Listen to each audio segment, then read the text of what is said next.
Azizlar, biz şu Tomuz ayda nima qilish eng zarur?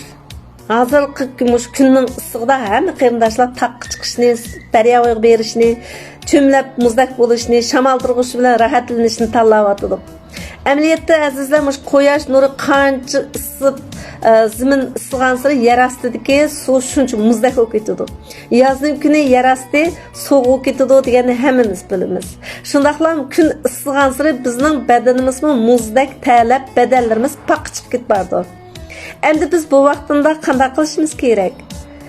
Albatta, dal tashqi postimiz issiq quyosh nuri ostida turganimiz bilan bizning ichki a'zolarimiz muzlab to'nilgan holatda, xuddi yer ostidagi suvga o'xshash.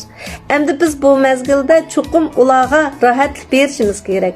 Sog'lom badanga erishish uchun qiziq damlangan choyni ko'proq ichishimiz. Hem şundaqlam aptapda maylanıp berişimiz gerek. Engiz adamның tapını qızıydı, içi titildaydı, bedenden öllük ter kurmaydı. Mağdursuzluğunda tamaq yeyişki xoş yaxmaydı. Dal mana muşu bir ay bizning Tomuz ayimizda qishichi kirayotgan badandagi soğuq yel, engiz nemliklarni qo'g'lab chiqarib oladigan, sog'lomlikka erishib oladigan, fursatni dal tutib oladigan bir ay. Aksincha biz bunu tushunmasdan soğuk cho'milib, o'stan bo'ylarga berib bag'rimizni besib yetib turib, biz ta'tirni qilamiz. Ko'plagan buvoqlarni hozir isib ketadi buvoqlarimiz deb paypoq kiygizmay badaniga bir tal ko'ynak bilan oyliq buvoqlarni ko'chirib ko'tirib yurgan qizlarimizmi jiq. Amaliyat bu bolalarımızmı bağancha cho'ng'igan kes yutqini topolmaydigan, domlab yotadigan engiz terikak mijozi cho'sib bolalar bo'lib qoladi.